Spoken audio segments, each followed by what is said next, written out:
చూడు, అన్నయ్య పెళ్లి చూపులకి రేపంతా విజయవాడ వెళ్ళాలి. నేను కూడానమ్మా. గోపినాథ్, విశ్వనాథ్, నేను తప్ప.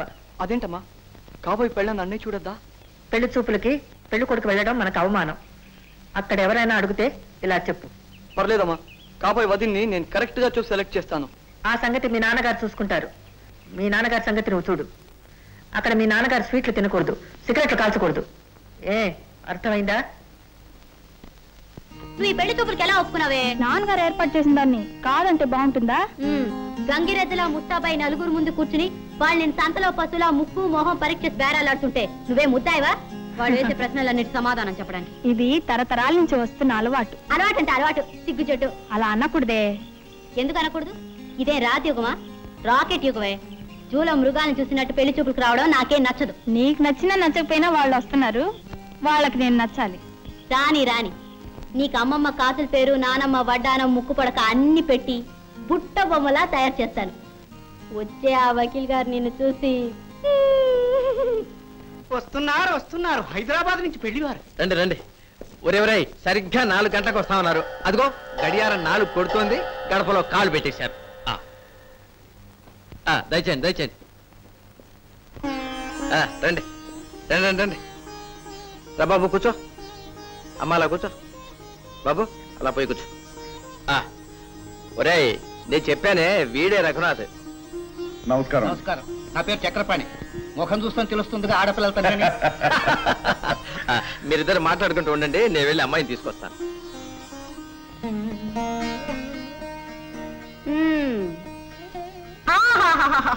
ఎంత అందంగా ఉన్నావే! ఉత్సవాల్లో ఊరేగే బుట్ట బొమ్మలా ఉన్నావు. కాదే, సంతలో పెట్టే లక్క బొమ్మలా ఉన్నాను. అయితే ఇంకే డౌట్ లేదు, వాళ్ళని చూడగానే. మా పెద్దబ్బాయి గోపినాథ్ కూడా రావాల్సింది, వ్యాపార ఒత్తిడి వల్ల రాలేకపోయాడు. మా పెద్ద కూడా రమ. నమస్కారం అండి. మా ఇంట్లో అంతా ఆడపెద్ద మేలండి. Sorry daddy. గోపినాథ్ తర్వాత విశ్వనాథ్, వాడి కోసమే ఇప్పుడు ఈ అమ్మాయిని చూస్తుంది. మరి అతను రాలేదే? పెళ్లి చూపులకి పెళ్లి కొడుకు రావడం మాకు అవమానం. అడిగితే మా అమ్మాయి ఇలా చెప్పమంది కదు డాడీ. మా మూడోవాడు శ్రీనాథ్ మెడిసిన్ పూర్తి చేశాడు. నమస్తే. నమస్కారం. గోపీనాథ్, విశ్వనాథ్, శ్రీనాథ్. తర్వాత వాడు బదరీనాథ్ అండి. కాదండి, మా ఆఖరివాడు హర్నాథ్. నమస్కారం. అబ్బాయి తల్లిగారు రాలేదేమిటి? ఏడీఎంకే మీటింగ్ వెళ్ళింది. పార్టీ మీటింగ్ కాదండి, ఆంధ్ర దేన మహిళోద్ధరణ కేంద్ర మీటింగ్ కి. మళ్ళీ మేము తిరిగి హైదరాబాద్ ఎక్స్ప్రెస్ వెళ్ళిపోవాలి. అమ్మాయిని కాస్త త్వరగా పిలిపించండి. హనుమంతు వెళ్ళాడుగా, తీసుకొస్తాడు. మీరు ఈ ట్రైన్ కి వెళ్ళాలా? ఈ ట్రైన్ కి రమ్మని మా అమ్మ చెప్పింది. అతను పెళ్లి వాళ్ళు వెయిట్ చేస్తున్నారు. కమాన్ కమాన్ కమాన్. రండి త్వరగా రండి. చక్రపాణి గారు, అమ్మాయి రావడానికి ఆలస్యం ఉంటుందా? హనుమంతు, అమ్మాయిని తీసుకురా. అబ్బా, ఇంత గట్టిగా అరుస్తున్నారే వదినా.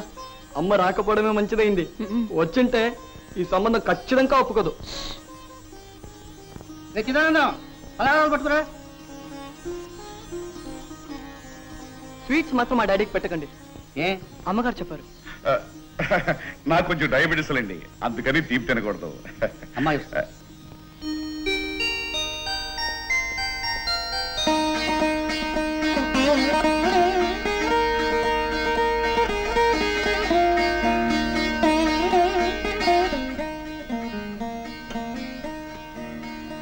నమస్కారం బిడ్డమ్మా. నమస్కారం అండి. శీఘ్రమేవ కళ్యాణ ప్రాప్తిరస్తు. కూర్చోమ్మా. Very good very good. ఈ రోజుల్లో కూడా ఇటువంటి అలంకరణలా? నిన్ను చూస్తుంటే మా అమ్మ గుర్తొస్తుందమ్మా. మా అమ్మ కూడా పెళ్లిలో అచ్చం నీలాగా అలంకరించుకుందమ్మా. ఎరా శ్రీనాథ్? అప్పటికి నేను పుట్టలేదుగా. నేను పుట్టలేదు రావా, ఫోటోలో చూడ నువ్వు చూసా. చక్రపాణి గారు, మీ అమ్మాయి నాకు బాగా నచ్చింది. ఏమమ్మా, నువ్వేమన్నా అడగాలంటే అడుగు. ఏమండి, నాకు తోటన్నా పూలన్నా చాలా ఇష్టం. ఒక్కసారి అలా వెళ్ళి చూద్దాం పదండి. రండి. హనుమంతు, నువ్వు కూడా రారా. రామ్మా, ఇలా కూర్చోరా.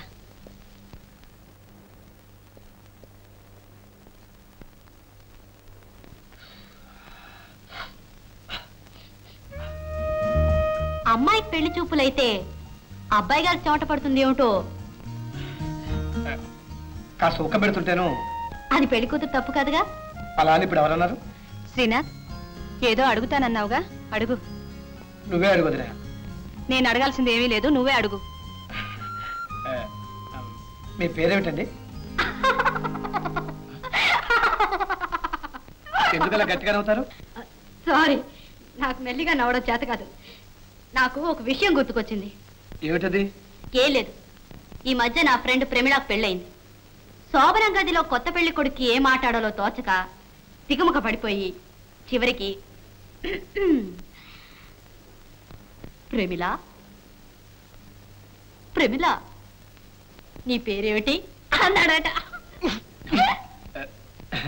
ఓల్డ్ జోక్, చప్పగా ఉంది. నేను పెళ్లి కొడుకుని కాదు. మరి పెళ్లి కొడుకు రాలేదు.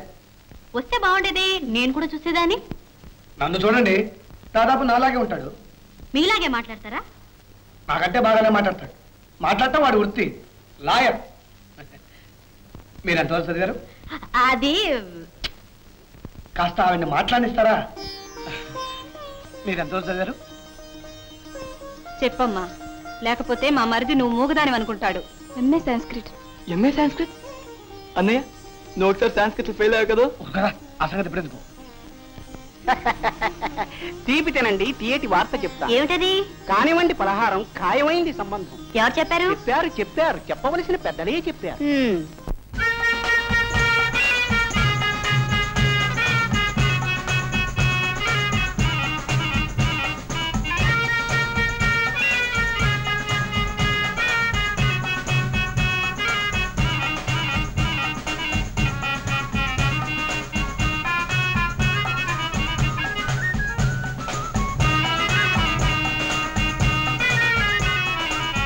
సార్ తీసుకోండి ice cream, very very nice cream. వద్దులేవయ్యా. పడకండి మొహమాటం, రుచి చూస్తే పుడుతుంది ఉబలాటం. చిదానందం, పెద్దవాళ్ళంతా అక్కడ ఉన్నారు. మాటల్లో పడ్డావే, ముందు వాళ్ళకి ఇవ్వ ఐస్ క్రీమ్. ఇది మీరు తిని తీరాలి. తిని తీరాలా? ఎందుకని? ఎందుకంటే మీరు పెళ్లి కొడుకు గారి తమ్ముడు గారు కనుక. ఓహో, అయితే తినాలందా? అంతకు అవసరం ఉంటే అతని దగ్గర తీసుకునేవాడు కదా. మీ చేతుల్లోకి ఎందుకు తీసుకున్నారు? ఏ నా చేతుల మీదుగా తినకూడదా? మీ మాటలు చేతలు వేడి వేడిగా ఉంటాయి కదా. మీ చేతుల్లోకి ఐస్ క్రీమ్ తీసుకుంటే కరిగిపోతుందని. అయితే త్వరగా మీ చేతిలోకి తీసుకోండి, వెంటనే గడ్డగట్టేస్తుంది. మరీ అంత గడ్డగడితే రుచిగానే ఉండదు, అంత ఆరోగ్యం కూడా కాదు. ఐస్ క్రీమ్ గురించి మీరు బాగా స్టడీ చేసినట్టున్నారే. అబ్బే, మా ఫ్రెండ్ రమేష్ కి ఐస్ క్రీమ్ ఫ్యాక్టరీ ఉందండి. అందులో వీడు పార్ట్నర్ లేండి. అబ్బే, ఎంత లేదండి పోవాలా? మీరేదో డాక్టర్ విన్నానే, డాక్టర్ గా మీకేం? ఓ, అందుకేనా ఈ కొత్త బిజినెస్ పెట్టారు? అవునండి. అయినా డాక్టర్ కి ఐస్ క్రీమ్ కి సంబంధం ఏంటండి? చాలా సంబంధాలు ఉన్నాయి. ఆరోగ్యకరం కానీ ఐస్ క్రీమ్ తిన్న వాళ్ళకి అనారోగ్యం పట్టుకుంటుంది. నేచురల్ గా మీ హాస్పిటల్కి వస్తారు. మీరు బుద్ధికి బృహస్పతిలో ఉన్నారే. ఓ చిన్న మాట, మీ అక్క కూడా మీట్ అయిపోయినా? ఏమిటి మీరు అనేది? ఏం లేదు, మీ అక్క కూడా మీట్ అయిపోయితే ఇక మా అన్నయ్య ఆ దేవుడు రక్షించాల్సిందే. ఇలా ఇవ్వండి ఐస్ క్రీమ్. ఏంట్రా పాప మా అమ్మాయిని అలా గొడవ పెడతావు? గొడవ పెట్టాలి, నాకు హక్కు ఉందిరా. అవునులే, మద్దతు పిల్ల అంటే సగం పిల్లలతో సమానం కదా. అవునవును, చాలా కరెక్ట్. మదర పిల్ల అంటే సగం పెళ్ళం.